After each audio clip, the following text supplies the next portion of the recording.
Well, hello everybody. Welcome to another video for History Dive podcast. Today I'm doing my first interview with Professor Paul Anderson. This is also my first in-person interview with him. And for those that are unfamiliar with Paul Anderson, Paul has been teaching in the School of Theology since January of 1989, a student of Dr. Elton Trueblood in seminary. Anderson became fascinated with the Gospel of John, and in addressing the tensions in John's Christology in his doctoral work, found himself applying cognitive critical analysis to the history and developments of gospel tradition. He is currently professor of biblical and Quaker studies at George Fox University since 1989, and was a founding member of the John, Jesus, and History Project at the Society of Biblical Literature from 2002 to 2016. What does the Gospel of John reveal about Jesus? Yeah, thanks, Jacob. Well, the Gospel of John, as I'm sure people are aware, is very different from Matthew, Mark, and Luke. That raises a question, why is it different? It's also highly theological, and so scholars have wondered, well, maybe it's theological instead of historical. So when the quests for the historical Jesus have developed over the last century and a half in the modern era, scholars try to play it safe and let's just use, Matthew, Mark, and Luke instead of bringing in the Gospel of John, because that might, raise some other issues that are problematic and hard to deal with, or maybe theological issues. Or how about this? Maybe John is different because it's theological instead of historical. And so scholars have in not wanting to make mistakes, they have conducted their work for the historical Jesus in reductionistic kinds of ways, sure stepping stones, as Ernst Käsemann talked about in 1953 and 54. Well, that's fine and good, and that was the new quest for Jesus. The first quest for Jesus, began in the 19th century in terms of a critical quest. And so you have people like David Strauss disagreeing with Friedrich Schleiermacher. Schleiermacher thought that John was the one historical gospel, going back to firsthand knowledge of Jesus. Well, Strauss really disagreed with that. He tried to see John as developing mythology, or that its content rooted in contemporary religions and mythology, therefore nothing historical there. So his book in 1865, The Christ of Faith and the Jesus of History, is kind of like Christ of Faith versus the Jesus of History. So scholars have really played it safe, not wanting to corrupt a minimalist approach to the historical Jesus by excluding the Gospel of John. Well, I'm fine with that, except we have some real problems. John has a lot of stuff that's not theological, has a lot of mundane material. Or if John is not dependent on the Synoptics, maybe John also provides an independent kind of corroboration, or maybe even a challenge to the Synoptics, and vice versa. So the John, Jesus, and History Project developed back in 2000, and then we had our first meetings in 2002, simply as a way to clash these three subjects together, John and Jesus and history, and what do we come up with? So we wanted to have an inclusive quest and hammer on the issues and see what we come up with. Before I ask you my next question, Yeah. you don't have to move. I'm just gonna close this because it's causing kind of blur. Yeah. Oh, I should take care of that. And I'll clip that out as well. What type of soteriology, what kind of soteriology are we dealing with that the Gospel of John portrays regarding Jesus? Yeah, so the Gospel of John is written that you might believe that Jesus is the Christ, the Son of God, and believing have life in his name. And so that was actually my seminary level term paper that I worked on. How does the material in John lead the reader to believe in Jesus as the Christ, the Son of God? What does it mean to have life in his name? So as I looked into that, and that's really what got me interested in the Gospel of John, it seemed like the witnesses in the Gospel of John, like John the Baptist and the works of Jesus, the works of the Father, these elements are witnesses that point to who Jesus is. Then you have the signs of Jesus. John calls the miracles of Jesus signs, which are significant, or they're semiological. That's a little bit different from a teros or simply a wonder. Rather, they signify something about who Jesus is by their being performed. And then the fulfilled word, either through scripture or Caiaphas, the high priest, he kind of makes an unwitting prediction. He says, better for one person to die instead of the entire world, or on behalf of the world. Okay, so there's even, kind of a play on words there. And as high priest, he was actually speaking prophetically, and also the word of Jesus comes true. So that shows he really is the prophet that Moses predicted back in Deuteronomy 18. Mm-hmm. So you have the fulfilled word and the signs and the witnesses attesting to Jesus being the Son of God, inviting people to believe in him as the Jewish Messiah. So life in his name begins in the here and now. He comes that people might receive life, abundant life, but also it has a promise in eternity, whatever that looks like. So in John 14, Jesus promises that believers would be with him in dwelling places in the afterlife. And so that becomes a hope of eternal life, whatever that may be. Many have the view that in the Gospel of John, Jesus and the Judeo, the Jews, have a very hostile relationship with each other, and that in the Gospel of John, some even go as far as saying the Jews and Jesus are the most hostile to each other out of the four Gospels. Mm-hmm. What do you think about the Gospel of John's views on the Judeo and Jesus? Yeah. So Judaioi means Judeans as well as Jews. Judaios is the singular. And so, you have heated debates between the Judaioi and Jesus. Mm-hmm. The question is whether this is Jews in general or whether this is Judeans. One essay that I wrote for a volume on John and Judaism, which Alan Culpepper and I co-edited a few years ago. I just look at all the references to Judaios, Judaioi, and what I found is that the references aren't always negative.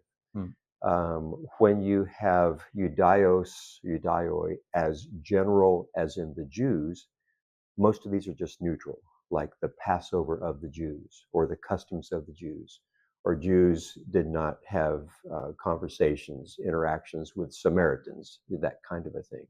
But some of them are positive. In John chapter 4, salvation is of the Jews. Okay, and so you have some positive references when the Jews are mentioned in generality, as opposed to particular leaders in Jerusalem. Also, Israel, as an inclusive reference to all of the Jews worldwide, is always positive, because Jesus is the King of the Jews and the King of Israel. And so you have these broad, inclusive statements about Jesus and Israel. Jesus also fulfills over a dozen biblical references. Now, they're presented as fulfilling prophecy, although sometimes they're just an illusion. Like this is mentioned in Zechariah and the spear piercing and that kind of thing. Oh, yeah, and he's pierced. And so sometimes they're just illusions, but the author is saying Jesus fulfills Jewish scripture. And so I would say John is radically Jewish. Jesus really is the one whom Moses wrote of. People miss Jesus in John 5 because they haven't read Moses, okay? Or maybe they're thinking about Moses in terms of how do we keep the commandments, how do we observe Sabbath, but you have Jesus saying something ahead of time when it comes true. Therefore, he's the prophet that Moses predicted, because that's the prophet that Moses is saying is going to come after me. He will not say anything on his own. He will not do anything on his own. He'll only do what the Father has told him to do and say. So when Jesus is challenged for healing on the Sabbath, he says, it's not my will, it's the Father's will, okay? And so he's carrying forth the Father's work. So John is radically Jewish in that sense. However, good point. The Jewish leaders, the Judaioi in Jerusalem or in Judea, they are called children of the devil in verse 44 of chapter 8. Oh my goodness, is this all? No, it's not all Jews. In fact, earlier in that chapter, at 8:31, Jesus said to the Jews who believed, and you have Nicodemus believing, or at least supporting Jesus in chapter 7, and then he's at the cross in chapter 19. So the Jews sometimes believe in Jesus. Not all the Judeans reject Jesus, and that's a fact that scholars need to come to grips with. Because often you'll hear scholars say, "Well, the Jews always reject Jesus." No, no, no, no. Jews often believe in Jesus, but there's also pressure in Jerusalem among the Jerusalem elite. So yes, the Jerusalem elite rejects Jesus, but that's not Judaism. That's established religion that is opposed to the unofficial prophet from the hinterlands, from Galilee. And so they have their ways of doing it. And so in that sense, it's a north-south issue. The unofficial prophet from Galilee is rejected, at least partially rejected, because also you've got references to some of the Judaioi in Jerusalem do believe in Jesus, but because of the Pharisees, they get squashed. And so you even have statements like, well, they love the praise of humans instead of the glory of God. So if you want to talk about that, yeah, that's what John says. Some of the Jewish leaders love lateral acclaim instead of vertical affirmation. But that's not Judaism worldwide. No, that is particular leaders in Jerusalem. And by the way, Jesus was killed in Jerusalem by the Romans, or in all four Gospels, Jesus handed over to the Romans by the Jerusalem elite. So I think scholars have, as well as common readers, need to really look at what the text is saying, but also what it's not saying.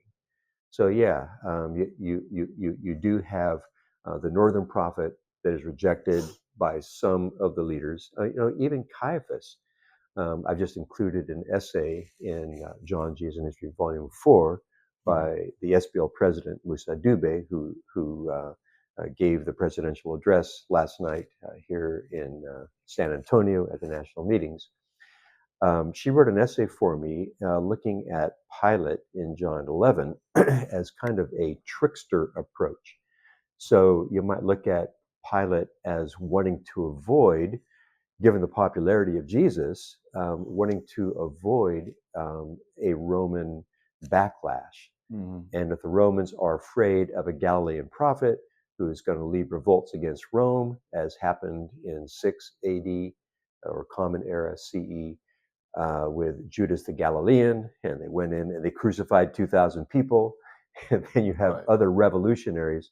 So one way to understand that is not that, oh, well, the Jews are rejecting Christian. No, Jesus is not a Christian. He's Jewish. But you could read Pilate as wanting to stave off Romans coming in and dealing with followers of a revolutionary, and therefore he is feigning loyalty to Rome and handing over a perceived revolutionary, whether he thought that or not, as just a way of keeping the Romans from coming in and killing a bunch of people. So I think that's more a historically accurate presentation of the events in John 11. They have a council meeting. Ooh, we better get rid of this guy so the Romans don't come in and take away our place and nation and destroy the temple. Now, that also happens 30 or 40 years later. The Romans do come in and destroy the temple. So that when the narrative is finalized, you might have kind of a memory of, yeah, they were wanting to avoid that back then, but it finally happened later on. And yet he said this not just for the protection of the Jewish nation here in Jerusalem, but for the reaching of the Jewish nation and beyond in the diaspora, elsewhere around the world. And so it being relevant to a later situation. So no, John is not anti-Jewish. John is pro-Jewish. And therefore you have, the parting of the ways doesn't happen all at once. The Johannine believers in Jesus believe in him as the Jewish Messiah.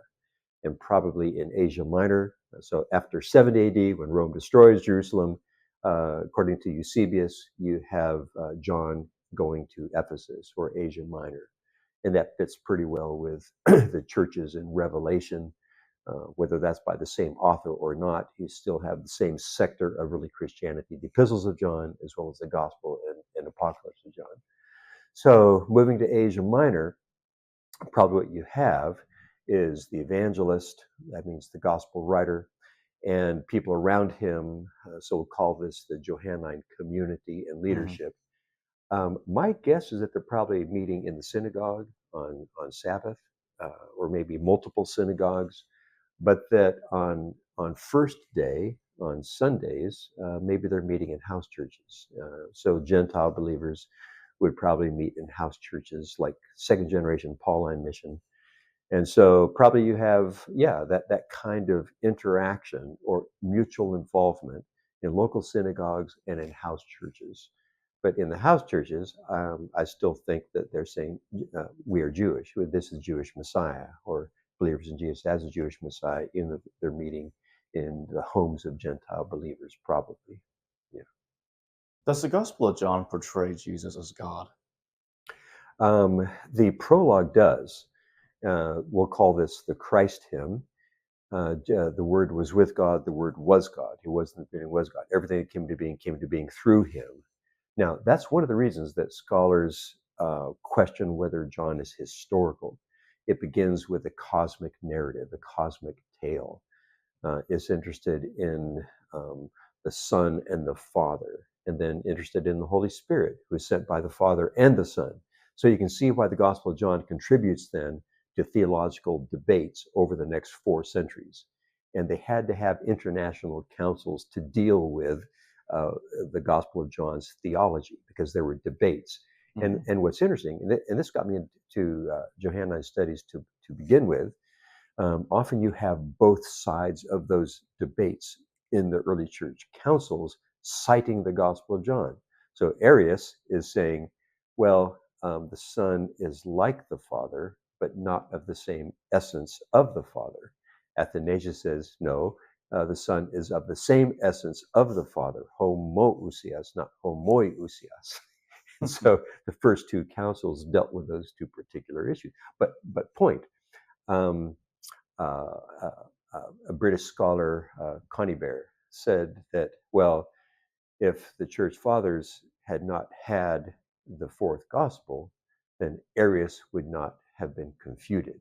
And so thank goodness we have the Gospel of John, because that's the base for the full divinity of Jesus coming out in Christian theology.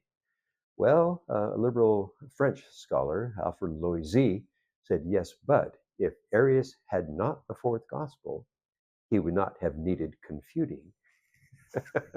So here's a fact. Jesus says then, I and the Father are one. If you have seen me, you've seen the Father. But then he also says, the Father is greater than I. I can do nothing except what the Father tells me to do and say. So do you believe the Bible or not?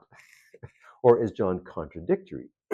Rudolf Bultmann might have thought that maybe we have different sources with different theologies that the evangelist is using. Well, I tested all of Bultmann's evidence for alien sources. This is my doctoral dissertation at Glasgow, and I did some of that research at Tübingen with Otto Betz, engaging also Martin Hingel. And I tested all of Bultmann's evidence for alien sources underlying the Gospel of John, like a signs source. Oh, John's different miracles, or they come from an apologetic narrative. Or the I am sayings, maybe that comes from a Gnostic narrative or something like that. Or the Passion narrative that comes maybe just on its own. Then the evangelist writes it, falls apart. The redactor puts it together in the wrong order, which gives Bultmann permission then to put things together in the right order, and you come up with Gnostic poetry. So, well, I studied all the basis for that, and there's just no evidence. I do think we have a final editor who finalized the work of the evangelist. And I agree with Bultmann. It seems like it's the author of the epistles. So if you have 2 people named John at Ephesus, you have John the Apostle and John the Elder, well, maybe they were partners in ministry. Maybe there were others involved as well. And so it's that kind of finalizing the witness of the beloved disciple that the final editor does.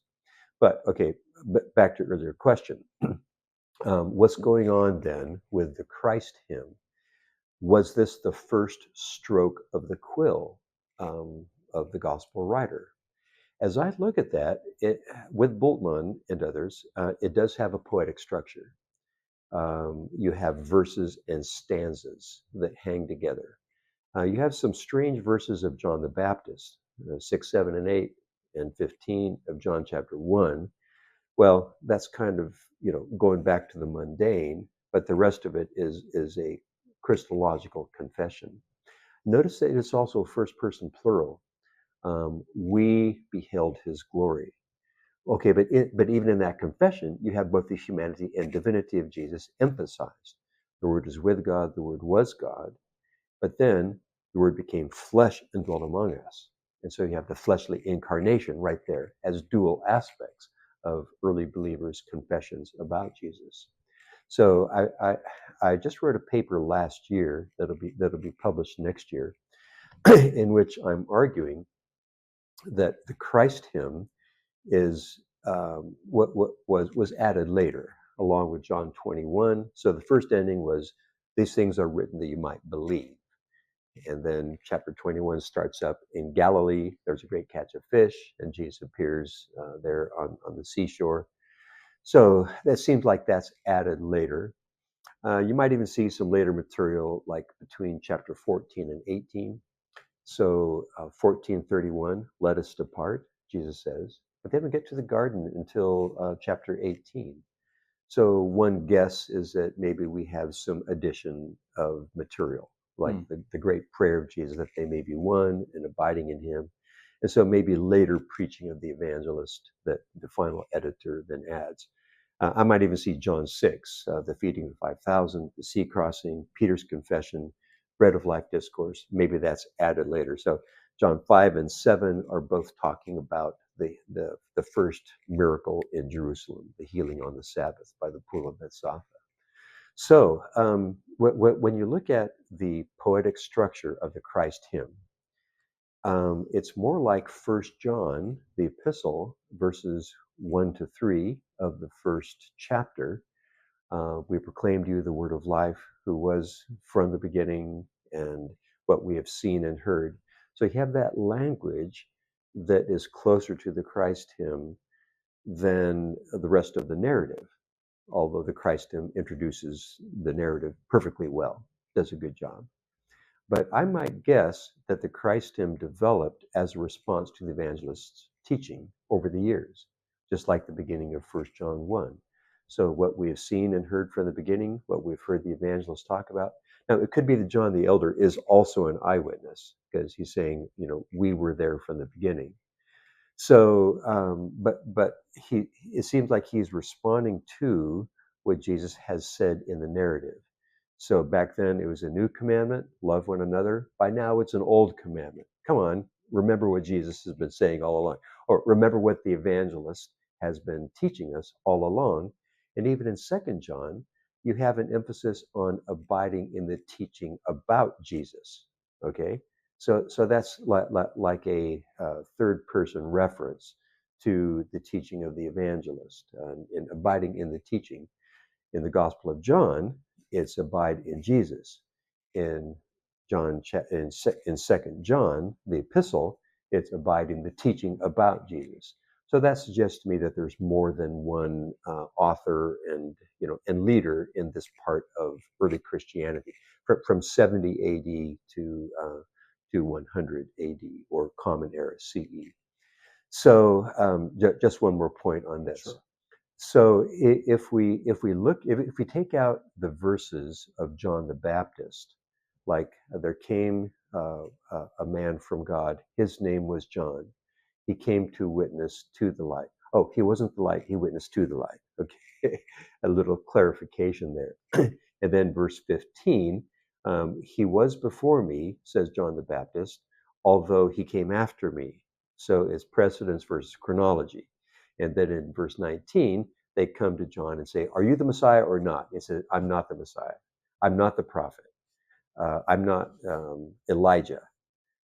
Now that's interesting, because that's disagreeing with Mark. In Mark, John is Elijah and he is the prophet. Okay, so that might suggest that we have a different perspective from the Gospel of Mark. So I might see the original beginning of John's story of Jesus as beginning in verse 6. In that sense, it echoes Mark, and it's like a complement to the Gospel of Mark.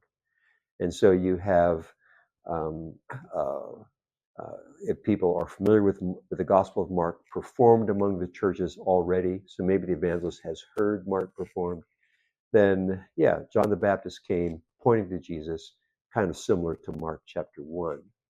But if you look then at the other verses, we really have three stanzas. So the first stanza is on the Word and the Father, kind of building on Platonic um, uh, understandings of divine reality, or Heraclitus. Heraclitus, who was a philosopher at Ephesus, by the way, in the 5th century. Heraclitus is teaching that creation is always moving. It's like a divine spark. Or if you step into a river twice, it will never be the same place. And so you have reality. The one reality in life is change. And yet things don't fall apart. Things tend to pull together in orderly ways. How is that possible? It's the divine word, the divine logos. And so God has created the world through the word. And by the way, the word, reason, a divine principle, is accessible to everyone. Everyone can think, everyone can use rationality. And God's rationality and word, that's the basis for human order within the cosmos. And so you have kind of logos, word, and creation in the beginning with God as what John draws in. He's not the only one. Philo does this also. So Philo, over 1,200 times in his writings, Philo of Alexandria, he talks about the creative word of God. Now Philo and John are hearkening back also to Genesis chapter 1. In the beginning, God created through his word. But you also have a Jewish prophetic word. So like the word of the prophet goes forth and it changes things in its path. So it's kind of it's a Jewish and Hellenistic affirmation of Jesus as the Son of God, as the divine word. Then the next stanza, verses 9 through 13, he came into his own, but his own received him not. But to any who believed in his name, they became children of God. So they're welcomed into the divine family if they believe. And the point is that they are born not of human initiative or human flesh or man's desire, but they're born of the divine initiative. So with Bultmann there you have a response to the revealer, a response to God's revelation. That's the basis for becoming a part of the divine family. Now, in relation to what we just talked about earlier, that includes Jewish people and Gentile people. And the fact is, Jesus got rejected by some Jewish people. Okay, I mean that's not rhetoric. That's just sad memories. Like the mission hasn't always been successful, and I think that's historically accurate. And so you have dualism that's reflective. So why did they reject Jesus? Oh, how about John 3? How about the allegory of the cave? Again, bringing in Platonic rhetoric, from uh, from uh, um, from Plato's work, where you have people that don't want to come to the light because it would expose their ignorance, or it would expose their flawed thinking. And so, why do some people not reject Jesus? Well, they want to hang on to their own views. They're afraid that their flawed views would be exposed in the light. So that's just a Platonic kind of accounting for why the mission wasn't always successful. So the second stanza is like welcoming everyone. It's universalistic. Any who believe. The light enlightens everyone coming into the world, including Jewish family and friends, including non-Jewish family and friends. So you have a universalistic soteriology, or view of salvation. Even, how about this? Maybe the light is accessible even to people who haven't heard the story, and it's out there in the world. Okay, and so it has that kind of inclusive welcome. And then the third stanza, verse 14, and then 16, 17, and 18, talks about the word became flesh, and in that through Moses came the law, but through Jesus comes grace and truth. And he was in the bosom of the Father from the beginning, and the Father and the Son. And so you have that, again, an echo of the beginning and of the Father and Son being together. And yet through Jesus as the Christ come grace and truth. So it's like grace after grace. Saying the Mosaic law, yeah, that's grace. It's not just law. Maybe pushing back against Pauline themes about law and grace. No, the law of Moses is also grace. And yet we have grace upon grace coming in Jesus and that kind of a thing. So, now that's in the introduction to John. I do not think it's the first stroke of the quill.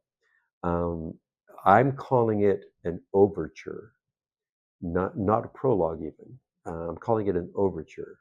Now, if you think of how an overture is developed within a movie or in a Broadway musical, first of all, you have the script written, and then you have all the scores and the music. And then you have, if it's a film, you have the production of the film. Mm-hmm. Then you go back to the songwriter and say, okay, now write us an overture that's going to bring in what happens, but the best tropes of the songs and the arias. So put that together in the overture, and then people, when they come to that, they're going to remember what was a part of the overture. Okay, so I think that's how the Christ hymn even developed. People are confessing what the evangelist has been teaching over the years. We believe this stuff. And then after the death of the beloved disciple, so John 21, verses 20 to 24, Jesus never said he wouldn't die. He said to Peter, what is it you've lived till I come again? And so apparently the evangelist, whoever he was, has passed away. And then the elder then finalizes it.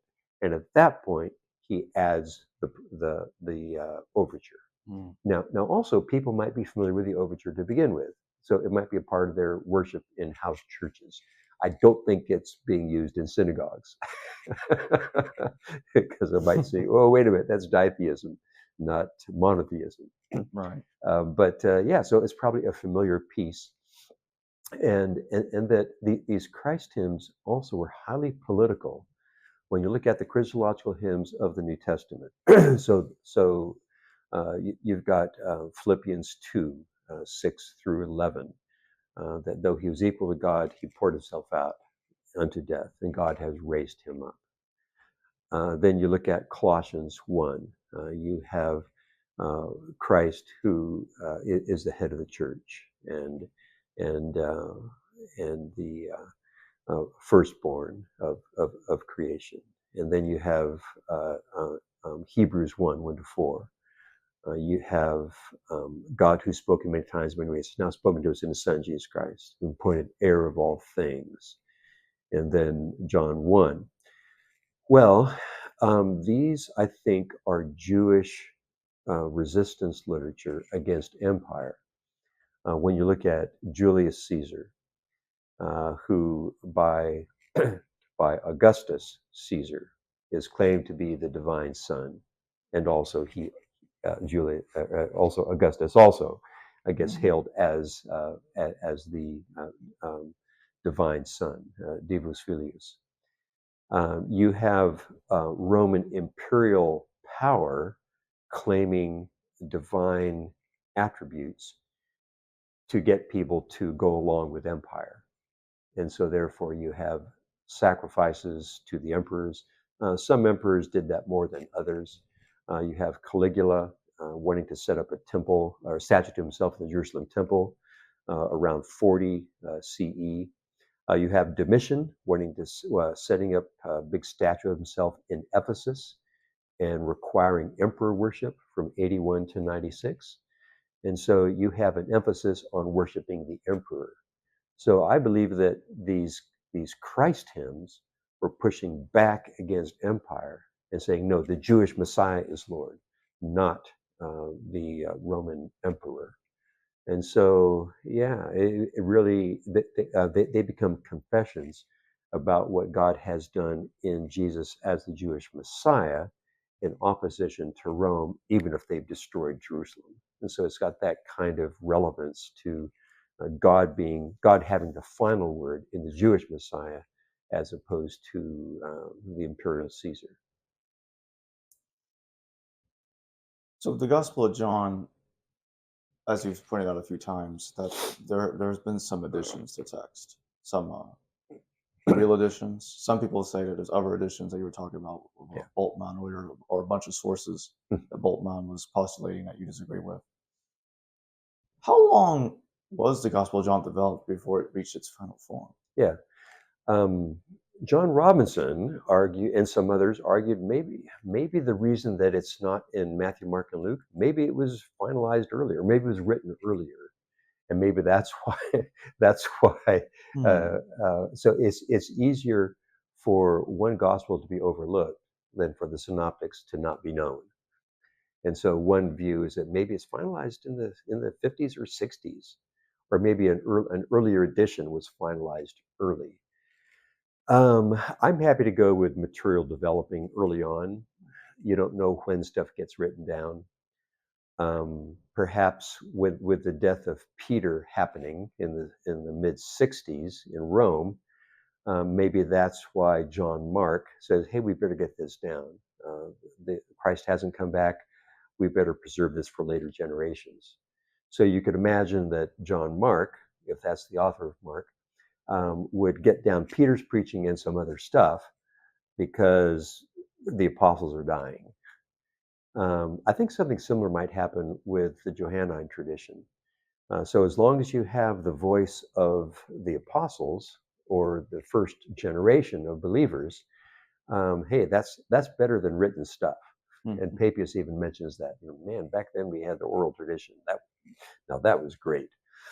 But as the apostolic generation or the first generation of believers are dying, then you have an interest in preserving their witness in written form.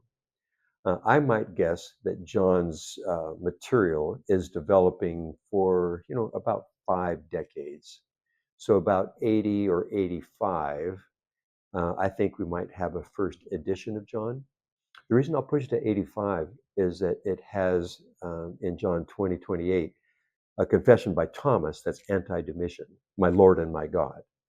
And Domitian, according to Suetonius and Cassius, he required people to reference him as Lord and God. And he even put this down in writing, or even in writing, they would refer to him as Lord and God. I'm doing a paper tomorrow on coins and numismatic evidence. They have, just thousands or maybe millions of coins. Thousands of coins of Domitian, who is to be venerated, and he's like Jupiter, and he's like this other god and this other goddess, and so even connecting with Artemis, who is the goddess of Ephesus, you have Domitian and Artemis on the same coin. And so the Romans are yoking local religions into the imperial cult. Be thankful for Rome. We're protecting you from the barbarians. The least you can do is salute the flag. Oh no, it's worship Caesar. I mean, Gentile believers might see that as not a big deal. It's like Pledge of Allegiance. Well, Caesar is Lord. From a Jewish perspective, no, that's blasphemy. You can't do that, or that's idolatry. And so Jewish believers say, no, you must not worship Caesar. You must not participate in those parades and all that kind of stuff. Don't offer incense. Don't offer a sacrifice. And so Jewish family and friends are saying to Gentile traveling ministers, no way, no how. If you're really believing in Jesus as Jewish Messiah, you need to be Jewish in terms of praxis. You need to not go to those festivals and participate in that idolatrous stuff. So the last verse of 1 John of 5:21, just stay away from idols. Little children, as I've been saying all along, I write this that you won't sin. Stay away from idols.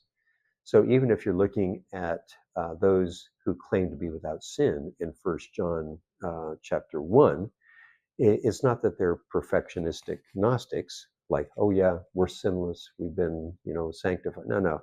It's a disagreement over what's sinful and what isn't.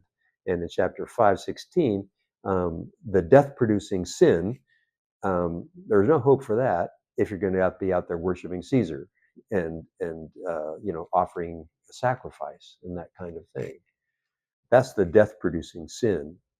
And so I might guess that that's why some of the people in John's situation maybe went back to the synagogue. So they went out from us, 1 John chapter 2. Maybe they never really were sold on it to begin with.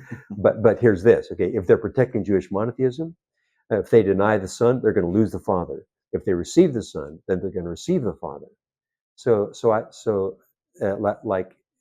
I might guess that is a defection from one of the house churches or several of the house churches back into synagogue only worship, where it's a little safer and you don't have to worry about these people who are doing this, this pagan idolatry stuff. At least if that's what the second threat is talking about. And these people are called antichrist. They're fellow Christians, fellow believers. The first group leaves, and then the next one, though, is not a schism. It's an invasion. Don't let them come. So 1 John 4, 1-3, and 2 John verse 7, these are the antichrists. They're traveling prophets and teachers, probably Gentile traveling ministers, second generation Pauline mission, who might be teaching cheap grace. We're saved by grace through faith, not works. Therefore, you don't have to mind Jewish concerns about works, as in don't go to the festivals or don't worship Caesar or get circumcised or you have to do this on Passover or on Sabbath, whatever those expectations might be. So that probably what you have there is people teaching assimilation to culture and still receiving salvation through Jesus as a Jewish Messiah. But if they're going to be worshiping Caesar, then they need to be kept out of your church. And so the second antichrist, so antichrist here, it's not talking about the beast and the end of the world. It's talking about fellow believers who are false teachers, or maybe people who just gave up and didn't have the courage to stay with us. So the elder then is saying, don't let them come to your church. Rather keep them out. Now, when you look then at the Christ hymn, okay, the word became flesh and dwelt among us. So that is emphasizing that Jesus really did suffer and die. And so again, that's going to be anti-Docetism, or the denying that Jesus came in the flesh, as a way of pushing back against those false teachers. And all the later material in John, if it includes the Christ hymn and John 21, and then 15-17 and John 6, in that later material, you have all of the emphases on the humanity of Jesus, not so much his divinity. And so, look, Peter, here's how you're going to die. And Jesus never said he wouldn't die.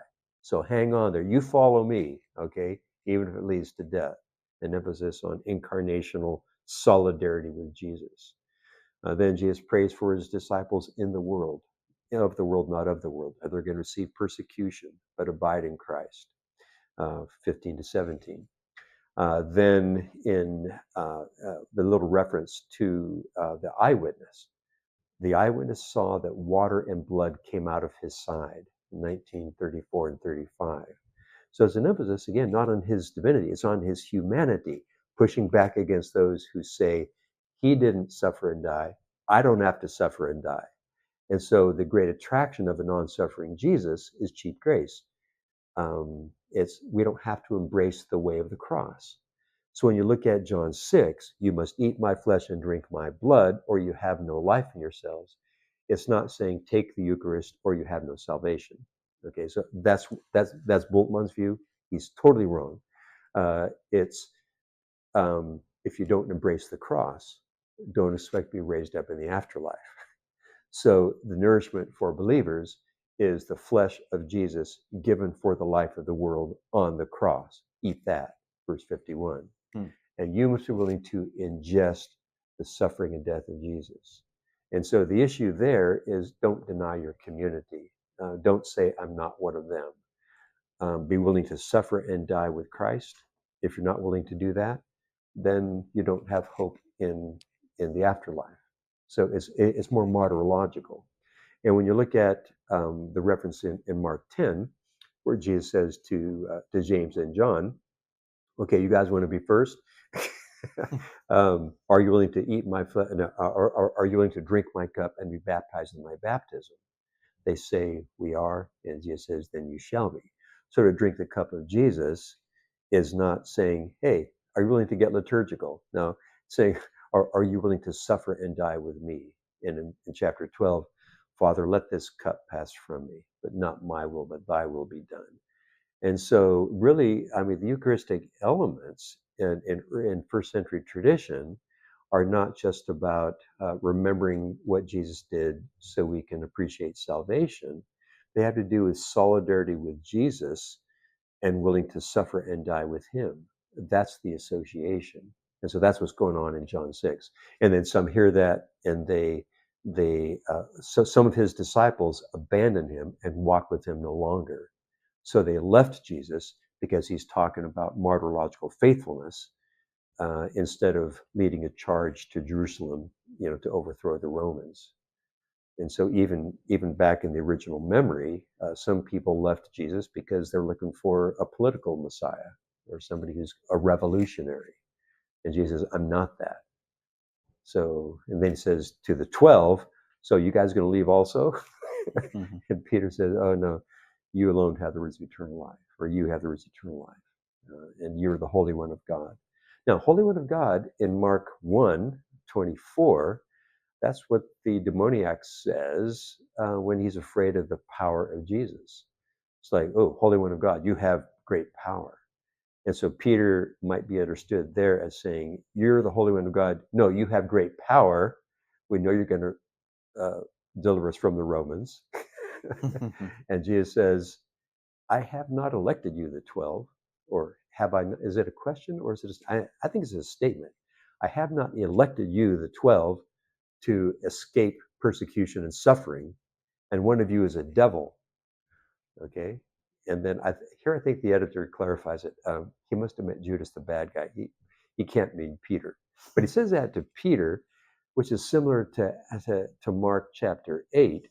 Where Jesus there says something similar, but it's different language about his own suffering. The Son of Man must suffer and die. And then Peter says, God forbid it, Lord,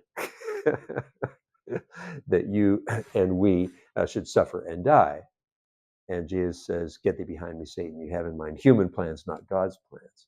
Well, okay, so now that's an example of what I call corroborative impression, that you have a similar kind of an exchange between Peter and Jesus on the way of the cross. And Jesus is saying, you must embrace the way of the cross or be willing to suffer with me if required by the truth. But he's using different language. In Mark, it's Son of Man must suffer and die. In John 6, it's my flesh uh, um, being raised up on the cross. And in both cases, Peter opposes that, and he's set straight by Jesus. So that's a way of I think, John's narrative portraying something similar to what's in Mark, but using different language. So if you're doing historical studies, okay, we probably has something like that going on in these two traditions. And so I call John and Mark the bioptic gospels, two different perspectives from day one. Matthew and Luke built upon Mark, John builds around Mark and is different on purpose. So you think that John knew Mark, but isn't necessarily using Matthew and Luke? Probably so. Mm-hmm. I think John is independent or autonomous, not dependent on Mark, Okay. but maybe some kind of familiarity. The work by Ian McKay, published in 2004, talks about maybe the evangelist heard Mark performed in a meeting for worship. He may have heard it several times. And so you have maybe general familiarity. But where you have contacts with Mark, it's only one or two words. And where it's like three words, it's in a different place. Like Jesus, so I don't think that John has a text of Mark, but maybe general familiarity. And 92% of John is not in Mark. 85% of John is not in the Synoptics. So I don't think that we have dependence on the Synoptics, but maybe an augmentation, or maybe even a correction of Mark. Like Jesus never said that. What he said to Peter is, "What is it to you if he lives till I come again?" So maybe pushing back against the delay of the parousia as a problem. No, you guys got that wrong. Peter got that wrong to begin with. I'm not saying it's true. I'm saying that there might be this kind of a debate between Mark's presentation and John's presentation for whatever reason. And in my closing question, many have noted that the Gospel of John's portrayal of Jesus' life and ministry in the trial as well is way more elaborate Oh yeah. than in the Synoptics. And they'll say, well, you can't really reconcile that with the passion narrative, the triple agreements in the Synoptics. Mm-hmm. What do you think about that? Do you think that there could be sources or sources of sources originating with a commonality, and they do harmonize? Can they be utilized together to reconstruct the life of Jesus reliably? Yeah, and that's a part of the John Jesus Ministry Project. Mm-hmm. And eventually we will have published, we hope, 13 books, of which I'm editor of I will have been editor of 10 of those. A book coming out next year is Archaeology, John and Jesus. So what we did was to invite leading archaeologists in the world, 24, to do something on archaeology and John, and therefore Jesus. It's going to be really significant. It's going to show the mundane features in John that are there that aren't in the Synoptics.